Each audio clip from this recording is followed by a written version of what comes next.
우리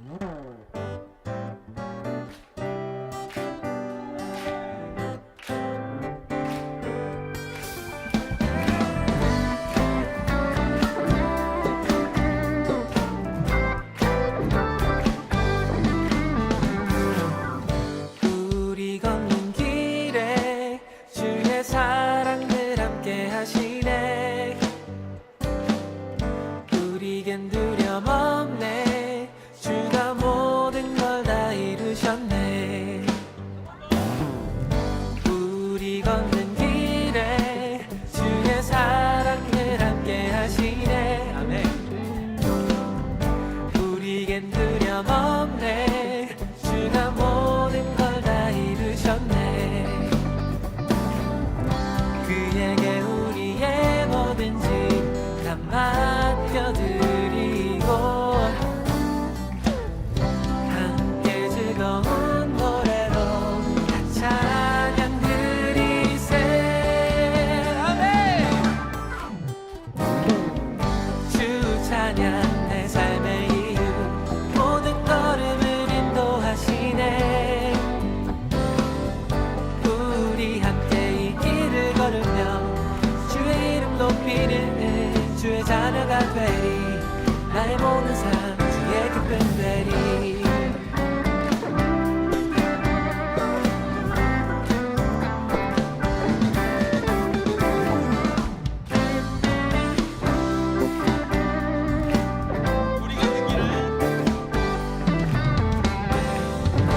우리 걷는 길에 주의 사랑을 함께 하시네. 우리겐 두려움 없네. 주가 모든 걸 다 이루셨네. 그에게 우리의 뭐든지 다 맡겨드리고 함께 즐거운 노래로 다 찬양 드리세.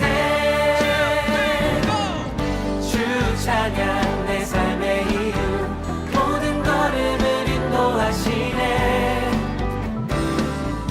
우리 함께 이 길을 걸으며 주의 이름 높이는 주의 자녀가 되리. 나의 모든 삶 주의 기쁨 되리. 주 찬양 내 삶의 이유 모든 걸음을 인도하시네.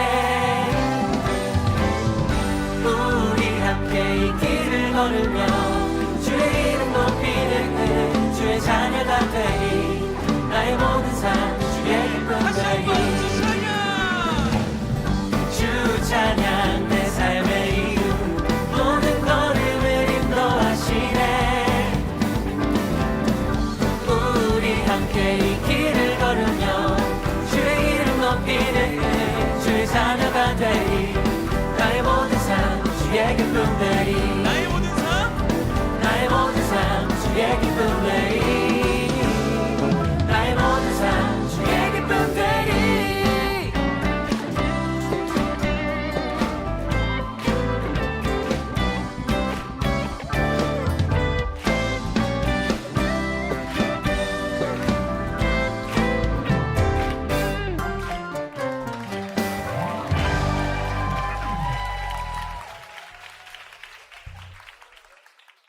고린도전서 7장 4절 말씀. 아내는 자기 몸을 주장하지 못하고 오직 그 남편이 하며 남편도 그와 같이 자기 몸을 주장하지 못하고 오직 그 아내가 하나니. 결혼이라는 얘기인데 결혼에 대한 이야기가 고린도전서 7장에 대한 이야기가 나오는데요. 그 중에서 결혼의 어떤 핵심, 결혼이라 하면 이런 거다라고 하는 결혼의 핵심이 나오는데 그게 바로 7장 4절입니다. 아내는 자기 몸을 주장하지 못하고 남편이 그 몸을 주장하게 되는 거고, 남편도 자기 몸을 자기가 주장하지 못하고 아내가 그 남편의 몸을 주장하게 된다. 이게 결혼이거든요. 결혼하기 전에는 어때요? 남자는 남자가 자기 몸을 주장하고, 결혼하기 전에는 여자가 자기 몸을 주장하잖아요. 근데 결혼하게 되면 뭐가 가장 많이 바뀌는 거예요? 남자의 몸이 여자가 주관하고 여자의 몸을 남자가 주관하는, 그게 이제 바뀌는 거죠. 그러면 어떻게 되는 거예요? 자기 몸이 자기를 위해서 있는 줄 알았더니 결혼하고 나니까 누구의 몸이 되더라? 상대방의 몸이 되더라. 그런 말이잖아요. 그죠? 그러니까 결혼이라고 하는 게 완전히 이제까지의 모든 삶을 바꾸는 행위죠. 그러니까 결혼이라는 게 사람이 누구를 만나느냐에 따라서 사람이 달라지는데, 그 누구를 만나느냐는 굉장히 중요한 겁니다. 왜냐하면 이제까지의 모든 인생을 완전히 바꿔가지고 인생을 다르게 살아가는 삶이 바로 결혼이기 때문에 그러는 거죠. 그래서 결혼이 굉장히 중요한데, 성경은 결혼에 대한 이야기를 하고 있어요. 그래서 혼자 자기가 자기를 위해서 이렇게 살게 되면 그걸 뭐라고 그래요? 이건 자기를 위로하는 것이니까 그걸 거룩이라 그렇게 말을 해요. 그래서 자기가 자기를 위해서 거룩하게 살아가는 것을 경건이라 그렇게 말합니다. 그럼 그 경건, 그 거룩이라는 건 뭘 통해서 오는가? 디모데전서 4장 5절에 보니까 말씀과 기도를 통해서 거룩해진다. 그것은 누구를 위한 거다? 자기를 위한 거다. 자기를 위한 거기 때문에 자기를 위로하기 위해서 있는 거죠. 자기를 위로해서 있는 거, 자기가 자기를 사랑하는 거, 이거를 뭐라고 그러냐면 성경에서는 거룩이라 이렇게 말하는 거예요. 자기가 자기를 사랑하는 거를 거룩이라 말하는 거고, 그러면 성경에서 말하는 사랑이라고 하는 건 뭘까요? 사랑이라고 하는 건 상대방이 없으면 의미가 없는 게 사랑이에요. 그러니까 거룩은 자기 혼자 해도 되지만 사랑이라고 하는 건 혼자 할 수 없는 거예요. 상대방이 반드시 있어야 사랑할 수 있는 거거든요.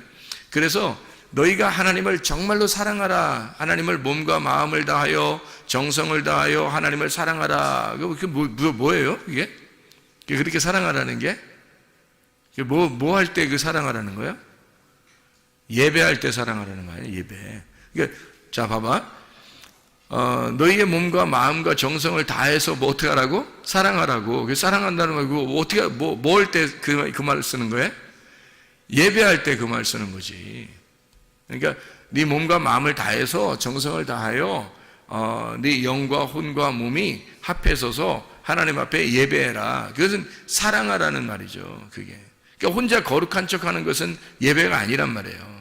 그러니까 혼자 있는 것은 자기가 자기를 위로하고 혼자 경건하고 거룩하고 아무리 그렇게 해도 그거는 자위밖에 되지 않는다는 거죠. 자위. 그러니까 자기가 스스로 위로하는 것밖에 되지 않는 거예요.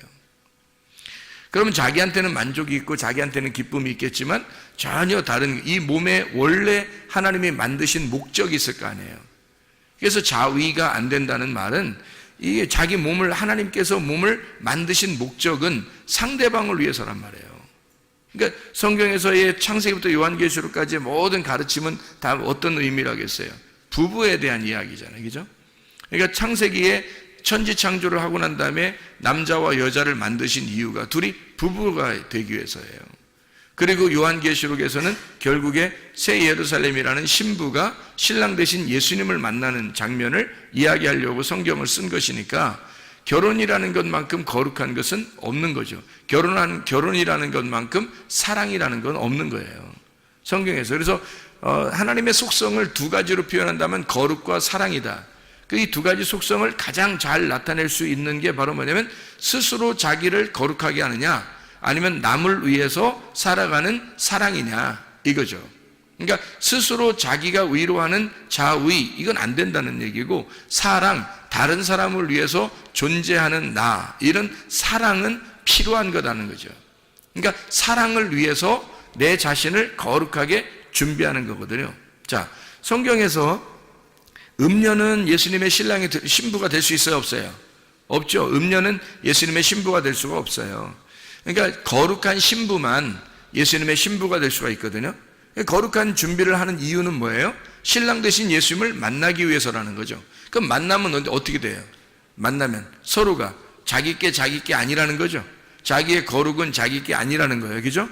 상대방 거라는 거야. 그럼 그분의 거룩함도 누구 거라는 거예요? 나를 위해서라는 거죠. 그럼 나의 거룩함은 주님을 위해서, 주님의 거룩함은 나를 위해서라는 거죠. 그럼 이걸 뭐라고 그러면 예배라 그렇게 말하는 거란 말이에요. 제가 말하는 것은. 그러니까 이걸 사랑이라 그렇게 말해요. 그러니까 서로 사랑한다 라고 하는 이 말이 예배라는 거죠.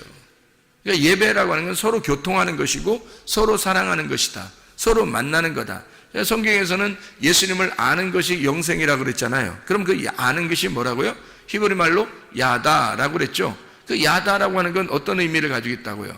야다 하면 아들을 낳아요. 그 야다라고 하는 게 동침이란 말입니다. 그 동침에서 알게 되면, 서로 하나가 되면, 서로가 자기가 자기를 주장하지 아니하고 자기 것을 상대방에게 줌으로써 그 상대방이 자기를 점령함으로써 그래서 갖는 야다죠. 그 야다를 하게 되면 하나님의 아들이라는 예수를 낳게 된단 말이에요. 그게 성경의 그 거룩함이에요. 그래서 성경에서 가장 거룩한 것은 결혼이에요. 부부라고 하는 게 가장 거룩한 거죠. 그래서 부부라고 하는 이 결혼이 가장 거룩한, 그 거룩한 아들을 낳는 것을 성경의 목적이라고 그러는 거죠. 성경의 목적. 그러니까 여러분과 제가 하나님의 아들이 되는 거, 하나님의 아들이 되는 것을 그렇게 만들어 나가려고 하는, 그게 하나님의 창조예요.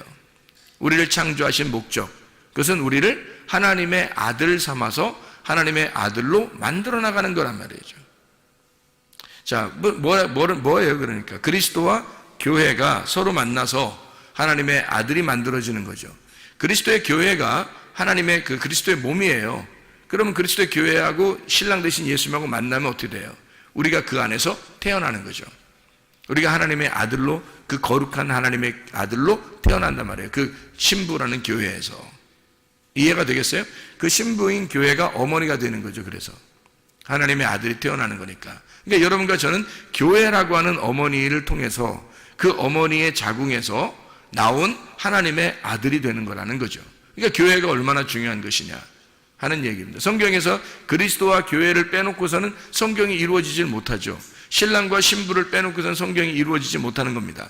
이게 무슨 음란한 이야기나 뭐 조속한 이야기가 아니에요. 이게 굉장히 거룩한 이야기입니다.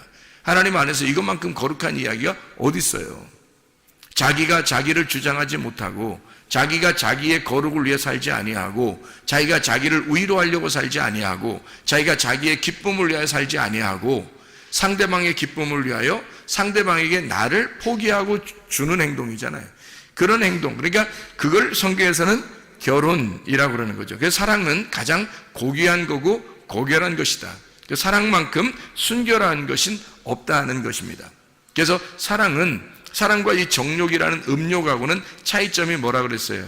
음욕을 품었다. 사람들이 음욕이라는 말은 정욕이라는 거죠. 음욕을 품었다라고 하는 그 음욕이라는, 로마서 1장 26, 27절에 음욕, 오렉시스라고 하는 이 욕망, 남자가 남자를, 여자가 여자를, 자기가 자기를 위해서 살아가는 거, 이거를 하나님의 원래 순리하고 바꿨단 말이에요. 그래서 영리라 그렇게 말하는 거예요.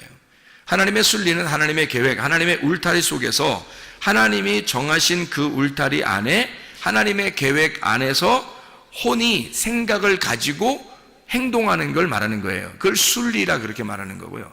영리라고 하는 건 그냥 자연적으로 자기가 태어났으니까 본능에 충실하여 사는 거, 그냥 본능적으로 살아가는 거잖아요. 그걸 영리라 그렇게 말하는 겁니다. 그러니까 쟤는 이렇게 본능적으로 사냐, 애가 그렇게 하는 건 영리로 사는 거예요. 그게 원래 자연스러움이 아니란 말이에요. 하나님의 그 자연스러움은 반드시 어떤 울타리를 쳐준단 말이에요. 울타리를 쳐주고 그 안에서 자유하라고 말하는 거죠. 그러니까 방탕과 자유는 차이가 있는 거죠. 사람들이 구분을 제대로 못하면 방탕과 자유가 구분이 안 되면 그냥 막 자유한 줄 아는데, 그게 아니고 방탕이라는 건 울타리가 없는 자유함이고, 자유는, 진정한 자유는 울타리가 있는 자유함이란 말이에요. 그래서 울타리가 있는 자유함은 반드시 어디서 나오냐면 진리 안에서 나오게 돼 있죠. 그러니까 진리가 있어야 그 안에 자유가 오니까 진리가 너희를 자유케 만든다 이렇게 말하는 거죠. 진리를 모르고서는 자유가 있을 수 없는 거죠. 진리를 모르는 상태에서는 다 방종이란 말이에요. 방탕함이란 말이에요. 이게. 그럼 우리는 이제 뭐를 설명하려고 하는 거냐면 이런 거예요. 음란이라는 게, 사랑이라는 거하고 음란이라는 게 차이를 우리가 모르면, 이게 차이를 모르면 음란과 사랑이라는 게 거의 뭐 같은 것처럼 보이잖아요. 육체적으로 보면은. 그런데 결혼이라는 어떤 울타리를 통해서 그 안에서 사랑이라고 하는 걸 나눈다면 이거는 음란이 아니란 말이에요. 이건 더러움이 아니라고, 깨끗한 거라고요. 거룩한 거라고. 그런데 결혼을 벗어나서, 이것을 결혼이라는 울타리를 벗어나서 자기의 그 정욕, 자기의 사랑을 갖다 나누려고 한다면 그것은 음란이라고 이렇게 말하는 거예요. 더러움, 방탕이라고 말하는 거죠. 그러니까 이 울타리라는 진리가 굉장히 중요한 거죠, 우리에게는. 이 말씀이라는 그 진리 안에서 우리가 자유해야 된다는 그런 말이고, 그래서 사랑이라는 건 거룩하고 고귀하고 순결하고 울타리가 있는 자유지만, 음란이라는 음욕은 정욕적이고 더럽고 울타리가 없는 방탕을 의미하는 것이다. 이렇게 볼 수가 있는 거죠. 자, 우리가 그러면 이 사랑이라고 하는 걸 다시 한번 잘 생각해 봐요. 예배라고 하는 게 뭐라고요? 결국엔 사랑이라고요. 근데 그 사랑을 내가 나를 사랑하는 사랑이 아니라 내가 남을 사랑하는 사랑이 진짜 예배라는 얘기죠. 그러면 남을 사랑하는 게 신부가 사랑할 수 있는 대상이 누구밖에 없어요? 신랑밖에 없는 거예요. 신부는 신랑밖에 사랑할 수가 없어요. 신랑은요, 신부밖에 사랑할 수가 없거든요. 그래서 신부가 신랑을 사랑하고 신랑이 신부를 사랑하는 것이, 그것을 결혼이라, 예배라 그렇게 말하는 거랍니다. 그러니까 서로 사랑인데, 이 서로 사랑한다는 그 서로 사랑이라는 그 예배는, 그 사랑은 예배를 말한다. 신랑이 신부를, 신부가 신랑을 사랑하는 것을 말한다. 이것을 예배라 그런다 이죠. 그래서 이 사랑이라고 하는 단어를 성경에서는 아가페 사랑이라고 하는 말하고 필레오 사랑이라는 말을 썼어요. 그럼 아가페 사랑이라는 말하고 필레오라는 사랑은 사람들이 보통 어떻게 알고 있어요? 아가페 사랑은 일방적인 사랑을 말해요. 한 사람이 다른 사람을 일방적으로 사랑하는 걸 아가페 사랑이라고 말한다고 그러죠. 그래, 하나님의 사랑이라고 말해요. 그걸 그냥 혼자 있어도 사랑하는 그 사랑, 그냥 절대적인 사랑, 그게 이제 아가페 사랑이라고 그러는 거죠. 그럼 필레오 사랑은 어떤 사랑을 의미한다고 그래요? 서로 사랑을 의미한다고 그러죠. 그러면 이쪽에 사랑한다면 반드시 그 사랑을 받는 사랑, 사랑을 받으면 반드시 사랑을 해주는 사랑, 그래서 사랑을 받고 사랑을 해주는 그 사랑을 필레오 사랑이라 그렇게 말해요. 그러면 아가페 사랑과 필레오 사랑에서 어떤 게 더 사실은 완성적인 것이냐 하면, 아가페 사랑이 필레오가 되면 더 완전한 사랑이 되죠. 완성된 사랑이 되는 거죠. 그래서 예배라고 하는 것은 실제로는 하나님이 아가페 사랑을 해서 우리에게 오는 것은 어떤 면에서 일방적인 거죠. 그는 우리가 그 사랑을, 아가페의 사랑을, 예수님이라는 그 아가페의 사랑을 깨달았어요. 깨닫고 베드로가 요한복음 21장에 예수님을 두 번째 만나고서 그가 필레오 사랑한다고 고백할 때 그 사랑을 깨달았다는 얘기는 어떤 사랑을 깨달았다고요? 당신이 나를 위해서 죽으신 그 아가페 사랑을 깨달았습니다 하는 그 필레오 사랑합니다 라고 고백했던 그 베드로의 사랑이라고 하는 게 어떤 면에서는 예배라는 거죠. 그게 예배. 그러니까 예수님께서 나를 위해서 죽으신 그 사랑을 내가 깨닫고 내가 당신을 이제 드디어 사랑하게 되었습니다 라는 그 사랑은 이제 일방적인 사랑이 아니라 당신과 나의 사랑인데, 나는 당신을 위해서 사랑하게 돼 있고 당신은 나를 위해서 사랑한다는, 당신은 나를 위해 사랑했고 나는 당신을 위해서 사랑하겠습니다 라고 하는 고백이 필레오 사랑이겠죠. 그럼 그 말이 예배라는 얘기입니다. 서로의 사랑이고, 서로를 위해서 내 몸은 당신을 위한 것이고 당신의 몸은 나를 위한 것입니다 라고 하는 그 결혼의 관계, 신랑과 신부의 그 관계를 설명해 주고 있는 거죠. 그게 바로 뭐냐면 예배라고 하는 겁니다. 그 야다, 기노스코라고 하는 그 안다라고 하는 것은 실제로 몸과 마음으로 깨달아 아는 것을 의미하는 것이니까, 이것은 스스로 위로하는 자위가 아니라 진짜 사랑이라는 거죠. 하나님과 우리와의 진정한 사랑, 그 필레오의 사랑, 예배가 성립된 서로의 사랑, 서로 통한 사랑, 통했느냐 할 때 그 서로 통하는 사랑, 그 서로 관계가 있는, 서로 통하는 사랑을 말하는 것입니다. 그래서 룻이라고 하는 사람이 친구라 그랬죠. 친구, 룻이라는 여자의 이름이 친구라 그래요. 그러면 룻이라는 사람과 보아스의 만남은 어떤 관계의 만남이라고요? 친구의 만남의 관계라고요. 그럼 친구는 어때요? 비밀이 있어요, 없어요? 없어요. 비밀이 없다는 말은 비밀이 벗겨졌다는 얘기고, 이게 진리가 드러났다는 얘기거든요. 진리라고 하는 건 비밀이 사라졌다는 게 진리예요. 진리는 뭔가 감추어져 있는 것이 더 이상 감추어지지 않았다라는 게 진리라는 말이거든요. 그러면 반대로 거짓은요, 감추어져 있다, 아직도 깨닫지 못했다, 아직 모르겠다, 내가 저 사람을 모르겠다라면 거짓이란 말이에요. 그러니까 거짓은 뭔가 감추어져 있는 걸 거짓이라 그러고, 진리라고 하는 것은 뭔가 드러난 것을 진리라 그렇게 말하는 거거든요. 자, 친구는 거짓이라는 비밀이 없어요. 이렇게 감추어진 게 없는 걸 친구라 그런다고. 요한복음 15장 13절부터 17절까지 말씀하는 거죠. 예수님이 우리를 갖다가 뭐라고 했다고? 친구라 그렇게 말했다고. 너희에게는 종이라 하지 않으니까 너와 나는 비밀이 없다 이렇게 말해요. 그러니까 비밀스러운 게 없으면 진리 가운데 있는 거고, 진리는 우리를 자유하게 하는 거고, 그 진리라는 울타리를 통해서 그 안에서 마음껏 사랑하자라고 하는 게 주님과 우리와의 사랑이고, 그게 예배라는 것입니다. 예배가 그만큼 소중한 거고, 그만큼 아름다운 거고, 그만큼 사랑스러운 거예요. 그러니까 예배라고 하는 걸 모르면 사랑을 나누는 예배가 안 되고, 그냥 억지로 막 힘들지만 내가 와서 참여해서 예배를 드려야 하는 그런 율법적인 예배가 되겠죠. 그 말은 서로 사랑이 안 되는 거죠. 아직 통하지 않은 겁니다.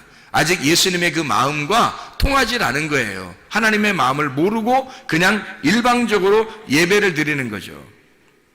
자기가 그냥 옳다고 생각하는 거, 자기는 그냥 이것이 옳다라고 생각해서 이렇게 하면 되겠지라고 생각하는 자기의 정답이 있는 거예요.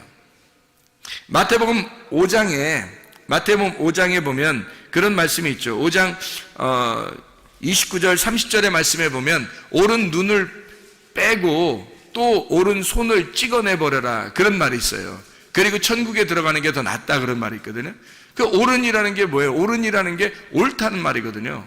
옳다는 말. 네가 옳다고 생각하는 거, 너의 율법, 너의 말씀, 네가 생각하는 진리, 네가 생각하는 거, 하나님이 생각하는 게 아니라 네가 생각하는 진리, 네가 생각하는 옳다는 율법, 네가 생각하는 계명, 네가 생각하는 거 옳다고 생각하는 그거를 찍어내버려라는 거죠. 그걸 찍어내버리면 실제로 옳은 눈으로 오시는, 옳게 오시는, 옳은 손으로 오시는, 옳은 눈으로 오시는 그 주님이 너의 것이 될 것이라는 거죠. 나의 옳은 것을, 내가 옳다고 생각하는 옳은 눈과 옳은 손을 빼버리고 찍어내버리면, 그러면 주님께서 나의 옳은 눈이 되시고 주님께서 나의 옳은 손이 되셔서 내가 잃어버린 그 자리를 주님이 채우신다는 거죠. 그게 진리입니다.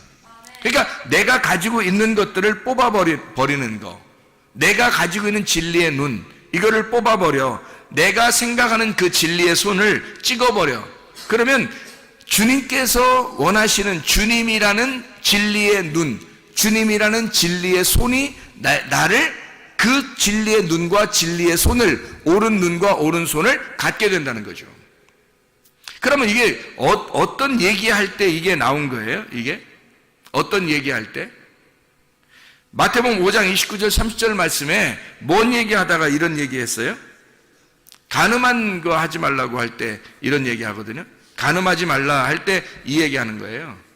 간음하는 거에 대해서 얘기하다가, 그럼 간음하다는 것은 마태복음 5장 21절에는 뭐라고 그래요? 살인하지 말라 그렇게 말하죠. 마태복음 5장 27절에는 간음하지 말라 그러거든요. 성경에서 가장 대표적인 율법, 가장 대표적으로 우리에게 가장 대표적으로 하지 말라는 게 뭐냐면 살인하지 말라는 말하고 간음하지 말라는 얘기거든요. 그러면 살인하지 말라, 간음하지 말라, 이게 왜 그럼 그 두 가지가 이렇게 같이 써 있죠? 그게 우상숭배이기 때문에 그런 거예요. 예배가 잘못되면 우상숭배가 되잖아요. 그렇죠? 예배가 잘 되면 하나님 앞에 예배 드리는 것이 되는데, 예배가 잘못되면 다 우상숭배가 되어버리죠. 그러니까 우상숭배하지 말라는 그 말이에요, 이게. 그러니까 살인하지 말라, 우상숭배하지 마라, 간음하지 마라, 우상숭배하지 말라는 얘기예요. 그러니까 이게 결국에는 하나님이라는 그 진짜 남편을 버리고 다른 남편 따라가지 말라는 얘기예요. 그러니까 하나님 앞에 다른 남편 하나님 앞에서 네가 다른 남편 따라가면 간음이죠. 다른 남편을 위해서 섬기게 되면 우상 숭배가 되죠. 제사가 되죠. 그게 살인이라는 거죠. 하나님은 어떤 동물을 잡아들이라고 하나님이 원하시는 게 아니잖아요. 예수 그리스도라는 자기가 아들을 갖다가 우리를 위해서 아들을 선물로 주신 그 선물을 가져오라는 거 아니에요. 그 아들, 자기가 우리에게 주신 그 아들을 가져오라는 거거든요. 그걸 예배라 그러는 거예요. 그런데 사람들은 동물을 하나 잡아서 드리면 그게 예배인 줄 알았다고, 사람들이. 구약에서는. 그래, 그걸 뭐라고 하냐면 연기를 피운다, 제사 드린다, 희생제사한다. 이게 뭐냐면 살인이라는 단어거든요. 그 살인이라고 하는 게 희생제사란 말이에요. 간음이라고 하는 건 다른 남편 따라가는 거고요. 그래서 하나님인 줄 알고 다른 남편을 갖다 열심히 섬겨, 이게 바알 숭배예요. 하나님인 줄 알고 열심히 섬겼는데 그게 자기들은 열심히 섬긴다고 했는데 그게 알고 보니까 바알 숭배가 되어버리는 거죠. 바알을 따라가. 바알이라는 단어가 뭐냐면 남편이라는 단어거든요. 그러면 하나님이 바알 숭배한 사람들 왜 자꾸 이렇게 책망하고 저주하고 그들을 갖다가 이렇게 심판하고 그러죠? 바알이라는 그들은 자기들이 그게 남편인 줄 알고 그게 하나님인 줄 알고 그렇게 섬긴 거거든요. 그게. 그런데 하나님은 그 바알이라는 것을 갖다가 섬기지 말라는 거예요. 책망하고. 왜 그렇게 말하냐면 바알이라고 하는 게 남편은 남편인데 다른 남편인 거죠. 하나님이라고 하는 남편은 원래 보이질 않아요. 근데 사람들이 보이지 않으니까 보이는 남편을 따라가는 거라고. 보이는 남편을 따라가서 그 바알이라는 것을 남편인 줄 알고 하나님인 줄 알고 따라가 섬긴 거예요. 그걸 하나님께서는 뭐라고 그러냐면 그걸 살인한 것이다. 너희들이 예배드린 것은 다 살인한 것이다. 그것이 간음이다. 그것은 우상숭배에 해당하는 것이다. 진정한 예배를 드린 게 아니고 영적인 예배를 드린 게 아니다. 영과 진리로 예배를 드려야 하나님 받아주시는데 이런 잘못된 살인 그리고 잘못된 간음을 통해서 하나님 앞에 우상숭배로 예배를 드린 것이다. 예배가 성립되지 않았다는 얘기입니다. 자, 어떤 게 그럼 예배라는 거예요? 하나님이 원하시는, 하나님이 기뻐하시는 예배라는 건 뭘 예배라고 그러는 거예요, 그럼? 자, 살인하지 말라, 간음하지 말라가 이게 예배를 제대로 드려라는 얘기고 우상숭배하지 말라는 얘기인데, 그러면 이거 진짜 예배는 어떤 거냐고, 그럼? 진짜 예배는요? 진짜 예배는 어떤 거예요? 룻이 보아스를 만나서 사랑하는 걸 진짜 예배라 그러는 거라고요. 그러니까 제대로 룻이 보아스를 알고 보아스가 룻을 아는 거, 서로 야다하는 거예요. 예수님이 나를 알고 내가 예수님 아는 거, 그 진리 가운데 그분을 알게 된 거, 그거를 예배라 그렇게 말하는 거라고요. 그러니까 그걸 모르는 거는 열심히 우리가 희생제사하고 간음하고 이렇게 바알 숭배하고 하나님이라고 믿고 이렇게 다 하는데 그 다 우상숭배라는 거죠. 잘못된 예배를 드린다는 거예요. 진정한 예배는 뭐냐면 하나님을 아는 거예요. 룻이 보아스를 아는 거, 보아스가 룻을 아는 거. 둘이 한 밭에서, 같은 밭에서 만나서 서로 사랑을 나누는, 서로 알게 된 것, 그것을 예배라 이렇게 말하는 거죠. 그러니까 예배라고 하는 것은 아주 단순합니다. 하나님을 아는 걸 예배라 그렇게 말하는 거예요. 하나님은 우리에게 자기를 알려주기를 원하시고, 하나님께서 우리를 잘 아시고 우리도 주님을 잘 알기를 원하셔요. 다시 말하면 둘이 사랑하기를 원하시는데, 하나님은 나를 위해서 자기 몸을 주시고요. 그러면 우리는 어떻게 돼요? 나는 하나님을 위해서 내 몸을 드려야 된다는 거죠. 자, 내 몸이 내 거가 아니라 누구 거라고요? 아내는 내 몸이 내 거가 아니라 누구 거예요? 남편 거라고요. 남편은 자기 몸이 자기 게 아니라 누구 거예요? 아내 거라고요. 그러면 그리스도께서는 나를 위해서, 그 신랑 되신 그리스도는 나를 위해서 자기 몸을 주셨고, 나는 내 몸을 누구를 위해서 드려야 돼요?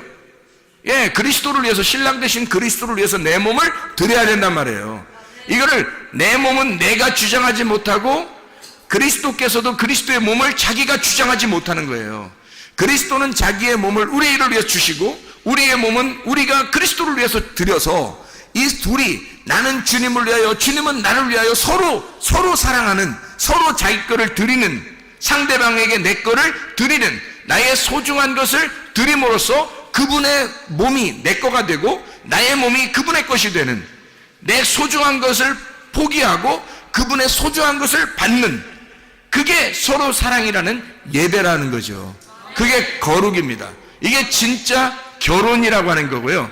결혼해서 사랑하는 야다, 아는 것, 이것을 예배라고 그렇게 말하는 것입니다. 예배는 그러니까 어색한 거나 뭐 율법적인 거나 어려운 거나 힘들고 어려워 죽겠는데 할 수 없이 내가 예배 드리러 가야 돼. 이런 게 아니에요. 이게 사랑이에요, 사랑. 사랑을 나누는 거라고.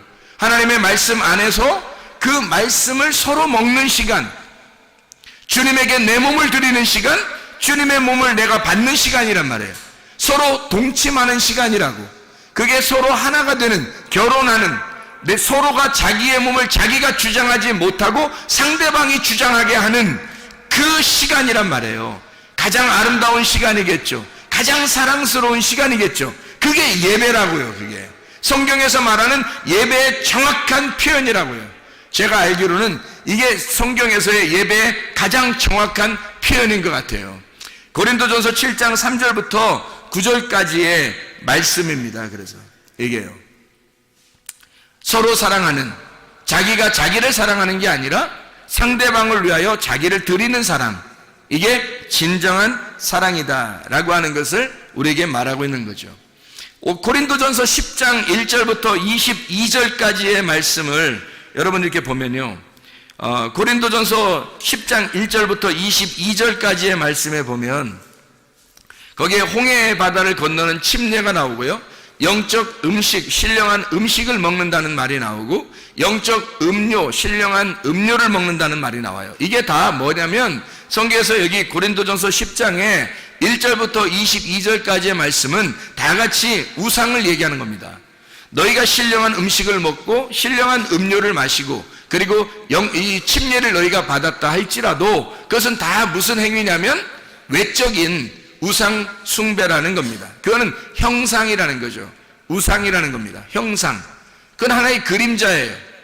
그림자라고 하는 이 형상은 세메이온이라고 그래요. 이거 표적이라고 그럽니다. 사람들이 기적을 따르고 이적을 따르고 어떤 표적을 따른다는 그 표적을 통해서 하나님은 반드시 뭔가를 가르쳐 주려고 그러는 거예요. 예를 들어서 소경의 눈을 떴어요. 그러면 소경의 눈이 뜬 것은 뭐를 설명해 주게 한 것 같아요. 여러분이 성경에서 보면 반드시 진리의 눈이 가려졌던 것이 진리가 열어졌다는 것을 알려주려고 하는 거거든요.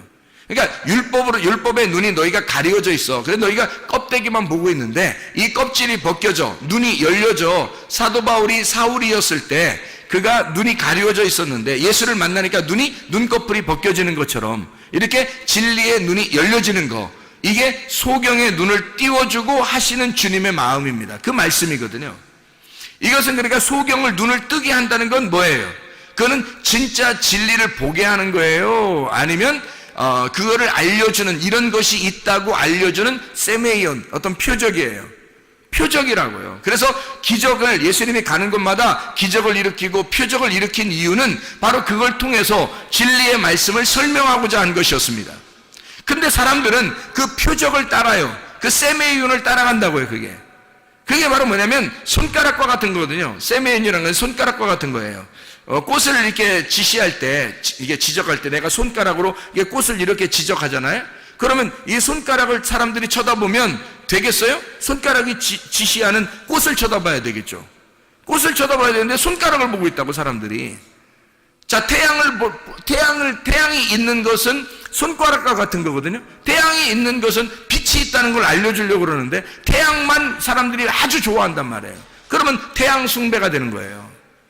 그러니까 손가락으로 꽃을 가리켰는데 꽃을 쳐다봐야 되는데 이 손가락을 바라보면 손가락 우상이 되는 거란 말이에요. 이게 여러분, 여기에 목사를 세워놨어요. 목사를 바라보고서 구원받는 게 아니거든요. 목사를 통해서 누굴 쳐다보라는 거예요.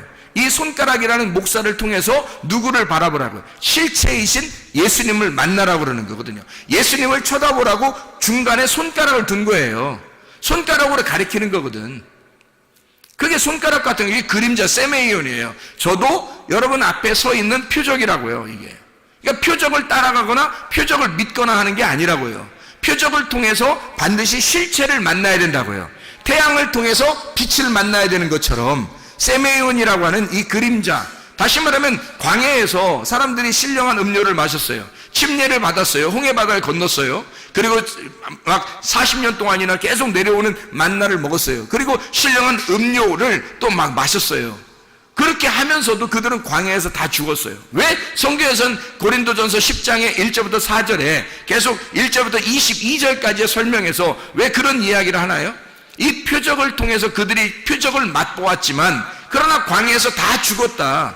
너희들에게 이것이 본보기가 되어서 우리에게 와 있다는 거예요. 그래서 이 본보기에 대한 이야기를 하면서 나중에 뭐라고 얘기하냐면 고린도전서 10장 1절부터 22절까지 쭉 이렇게 설명하면서요, 뭘 설명하냐면 너희가 우상을 따랐다는 거예요. 그게 형상을 따라갔다는 거예요. 세메이온을 따라갔다는 거예요. 그림자를 따라갔다는 거예요. 그 표식을 따라갔다는 거예요.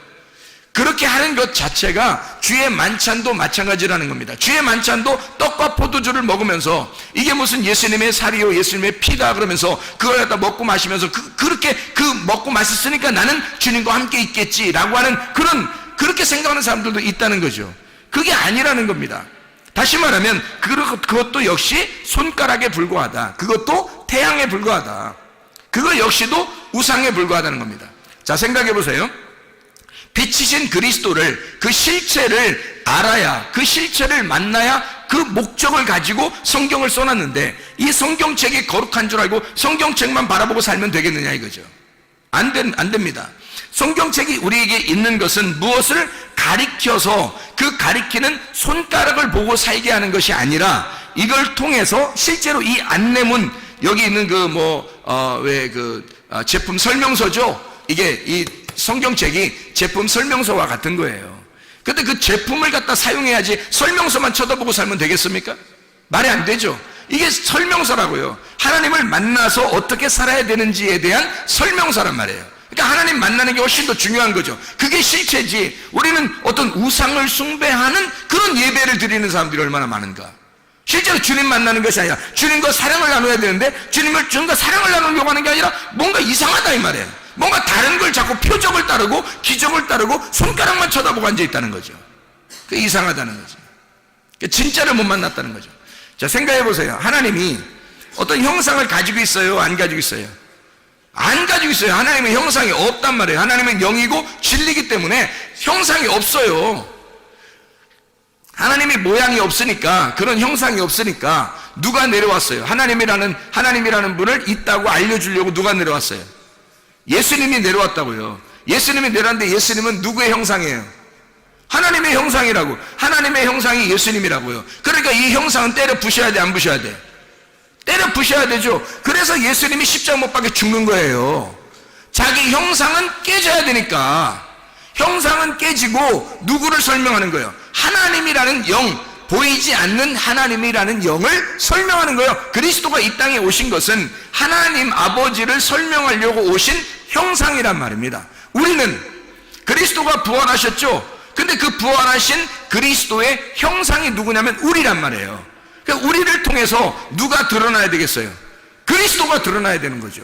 우리는 그리스도의 형상이니까 그리스도를 나타내려고 나를 통해서, 나라는 우상을 통해서 그리스도라는 실제를 만나게 하려고 나라는 우상을 세우는 거죠. 우리라는 형상을, 그림자를 세우는 것은 진짜 그리스도를 만나게 하기 위한 겁니다. 그렇죠? 그러면 그리스도를 만나는 실체를 만나도록 하셔야지 자기를 갖다가 만나게 하면 안 되는 거죠. 그러니까 나는 나를 자랑해서는 안 된다는 겁니다. 그죠? 그러니까 나라고 하는 건 누구를 위해 존재한다? 그리스도를 위해서 존재한다. 그리스도는 누구를 존재한다? 하나님을 위해서 존재한다. 그리스도가 하나님을 위해서 존재하기 때문에 빌립보서 2장 5절부터 11절까지 말씀에 자기를 십자가에 죽기까지 복종하시다 그러는 거예요. 왜냐면 그분이 십자가 못 박혀 죽어야 하나님 아버지가 영광을 받고 드러나기 때문에 그렇습니다. 그 실체가 나타나기 때문에. 왜냐면 그분이 육체라고 하는 인간의 몸으로 오셔가지고 그분이 죽으셔서 부활하신 하나님이 되셔야 진짜 하나님을 알 수 있거든 우리가. 그래서 그리스도가 하나님을 소개하려고 이 땅에 오셔서 자기가 그리스도를 소개하고 하나님을 소개하고 마지막으로 자기가 십자가 못 박혀 죽으면서 다 완성했다고 말하는 겁니다. 그럼 우리들도 그리스도를 나타내려면 어떻게 해야 돼요? 자기 십자가를 지고 자기를 부인하고 따라가 내가 십자가를 지고 죽을 때 그때 완성된다는 거죠. 그래야 그리스도가 나타난다는 것입니다. 그러지 않고서는 그리스도가 안 나타나는 거예요. 그리스도가 내가 하나가 되려면 내가 죽어야 그리스도와 하나가 되는 거죠. 그리스도가 하나님하고 하나가 되려면 그리스도가 죽어야 하나님하고 하나가 돼서 하나님으로 나타난단 말이에요. 이해가 되시죠? 그러니까 하나님을 나타내기 위해서 그리스도가, 그리스도를 나타내기 위해서 내가 존재하는 거라는 거예요. 이게 다 모두 다 우상인 거죠. 자, 이스라엘 백성이 애굽에서 탈출해가지고 홍해바다를 건넌 것도 형상이에요. 형상이죠. 그림자죠. 만나를 먹은 것도 그림자입니다. 형상이에요. 음료를 마신 것도 신령한 반석으로부터 나온 그 음료를 마신 것도 다 형상이에요. 그림자예요. 신령한 반석은 그리스도라는 거죠. 반석이 중요한 게 아니라, 그래서 반석을 섬기는 게 아니라 그리스도를 만나야 된단 말이에요. 실제이신 그리스도를 만나는 것이 목적이라는 거죠. 하나님은 우리에게 영으로 진리 안에서 예배하고 함께 만나서 서로 사랑하자. 이것이 안 되면 너희는 우상 숭배하는 것이다. 우상 숭배는 살인하는 거야. 그게 다른 신을 섬기는, 다른 남편을 만난 간음하는 자이다. 이렇게 말하는 거죠. 그래서 우상 숭배는 살인이고 간음하다. 그래서 고린도전서 10장 1절부터 22절까지 말씀에서는 우상 숭배하지 마라 그래요. 우상 숭배하지 마라. 그게 뭐 하지 말라는 말이에요? 살인하지 마라 그런 말이에요. 다시 말하면 뭐 하지 말라? 간음하지 말라는 말입니다. 시험하지 말라는 말이에요. 원망하지 말라는 말입니다. 그럼 어떻게 해야 돼? 하나님의 성령 안에서 그리스도의 몸이 되어 교회로 하나가 되어야 된다. 이렇게 고린도전서 10장에는 설명해 주고 있단 말입니다. 교회 안에서, 그리스도 안에서 우리가 그리스도의 몸이 되어 교회로 하나가 될 때 이걸 깨닫게 된다는 거예요. 그렇지 않으면 절대 깨닫지 못해요. 자기는 자기가 자기를 사랑해서 자기가 자기를 위해서 살게 되면 절대 상대방을 이해할 수가 없습니다. 그리스도가 그리스도를 위해서 스스로만 살게 되면 우리는 절대 그리스도를 이해할 수가 없어요. 그리스도가 나를 위해서 죽으셨기 때문에 우리가 비로소 그리스도를 통해서 하나님을 알게 된 거죠. 여러분, 마찬가지예요. 그리스도께서는 우리에게, 자, 아내의 몸은 남편이 주장하고 남편의 몸은 아내가 주장하는 것이다. 그게 고린도전서 7장 4절의 말씀이에요. 아내는 자기 몸을 주장하지 못하고 오직 그 남편이 하며 남편도 그와 같이 자기 몸을 주장하지 못하고 오직 그 아내가 하나니. 이게 뭐라고요? 사랑이라고요. 이게 서로 사랑이라고요. 이게 부부의 관계라고요. 이걸 결혼이라고 말하는 것입니다. 결혼하기 전에는 자기 몸을 자기가 스스로 자위하고 자기가 자기 스스로 자기 거라고 생각했어요, 몸을. 근데 결혼하자마자 자기 몸이 자기 게 아니라 상대방의 것인 걸 비로소 깨달았단 말이죠. 그게 결혼이라고 하는 거죠. 자, 그리스도는 나를 위해서 자기의 몸을 주셨다고요. 나하고 결혼하기 위해서 자기의 몸을 나에게 주셨다고요. 그러면 나는 내 몸을 그리스도를 위해서 드리는 거란 말이에요. 그는 네 몸과 마음과 정성과 뜻과 영을 다하여 혼을 다하여 네가 목숨을 다하여 하나님을 사랑하라 라는 말이죠.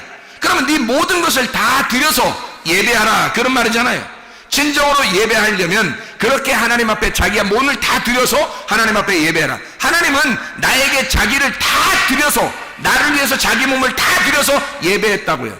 그러면 나는 내 것을 다 하나님 앞에 드려서 예배하는 것이 당연한 것이 아닌가. 그게 결혼이 아닌가 이 말이에요. 진짜 하나님하고 그리스도와 결혼해야 우리가 신부가 된 거고, 그리스도의 신부가 돼야 하나님 나라에 가죠. 하나님 나라에 가야 하나님 나라가 된 것이고, 하나님 나라가 하나님의 말씀인 거거든요. 여러분, 천국에 가려고 우리가 교회 나왔는데 하나님 나라에 천국에 못 가면 안 되잖아요. 그럼 어떻게 할 때 천국 가요? 내가 그리스도의 몸이 됐을 때, 그게 천국 가는 사람, 백성이거든요. 그러면 어떻게 생각해봐요? 내가 그리스도를 위하여 내 것을 다 드렸을 때, 그때 그리스도의 몸이 되는 것입니다. 그리스도가 나를 위해 자기 몸을 다 주셨기 때문에 그리스도는 내가 되신 거죠. 그리스도가 내가 되고 내가 그리스도가 될 때, 그게 천국이라는 것입니다. 예배라고 하는 것은 서로 사랑이에요. 예배라는 것은 그리스도와 우리가 둘 다 사랑하는, 서로 사랑하는, 동침하고 야다하고 기노스코하는, 서로 몸과 마음으로 깨달아 아는 그 아주 사랑스럽고 아주 아름다운 시간을 예배라 그렇게 말하는 것입니다. 진정으로 예배 송구하는 주의 사람들이 다 되시기를 바랍니다.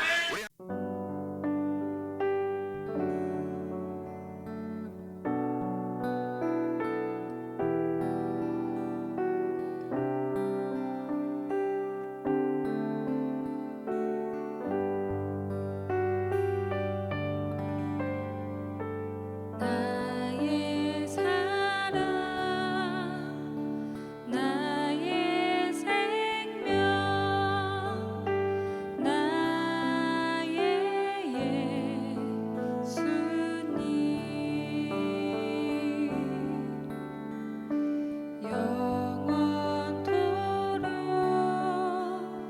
저